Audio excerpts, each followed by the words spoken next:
ನಿಮ್ಮ ಮನಸ್ಸು ಕೃಷ್ಣನ್ ಕಡೆ ಸೆಳೀತಾ ಇತ್ತು ಅಂತ ಹೇಳಿದ್ರೆ ಕೊನೆವರೆಗೂ ಈ ವಿಡಿಯೋ ನೋಡಿ. ಇದೇ ವಿಷಯವಾಗಿ ನನ್ನ ಸ್ನೇಹಿತನ ಹತ್ರ ನನ್ನ ಮನಸ್ಸು ಈ ತರ ಶ್ರೀಕೃಷ್ಣ ಪರಮಾತ್ಮನಿಂದ ಸೆಳೀತಾ ಇದೆ ಅಂತ ಹೇಳಿದಾಗ ಅದಕ್ಕೆ ನನ್ನ ಸ್ನೇಹಿತ ಒಂದು ಅದ್ಭುತವಾದ ಮಾತು ಹೇಳ್ದ. ಸೊ ಈ ತರ ನನ್ನ ಕೃಷ್ಣನ್ ಕಡೆ ನನ್ನ ಮನಸ್ಸು ಹೋಗ್ತಾ ಇದೆ ಅಂತ ಅವರೊಂದು ಬ್ಯೂಟಿಫುಲ್ ಲೈನ್ ಹೇಳಿದ್ರು. ಏನಾದ್ರೂ ನಿಮ್ ಮನ್ಸು ಕೃಷ್ಣನ್ ಕಡೆ ಸೆಳೀತಾ ಇದೆ ಅಂತ ಹೇಳಿದ್ರೆ ನೀವು ಕೃಷ್ಣನ್ನ ಚೂಸ್ ಮಾಡ್ಕೊಂಡಿದ್ದೀರಾ ಅಂತ ಅರ್ಥ ಅಲ್ಲ, ಬದಲಿಗೆ ಶ್ರೀಕೃಷ್ಣನೇ ನಿಮ್ಮನ್ನ ಆಯ್ಕೆ ಮಾಡ್ಕೊಂಡಿದ್ದಾನೆ ಅವನ ಕಡೆಗೆ ಅಂತ ಅರ್ಥ.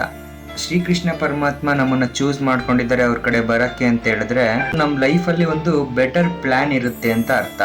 ಸೊ ಏನಾದ್ರೂ ನಿಮ್ ಮನ್ಸು ದೇವ್ರ ಕಡೆ ಹೋಗ್ತಾ ಇದೆ ಅಂತ ಹೇಳಿದ್ರೆ ಕಣ್ ಮುಚ್ಕೊಂಡು ಆ ಕಡೆ ಹೋಗ್ಬಿಡಿ, ಯಾಕಂದ್ರೆ ದೇವ್ರ ಹಿಂದೆ ಹೋಗೋದು ಯಾವತ್ತೂ ತಪ್ಪಲ್ಲ.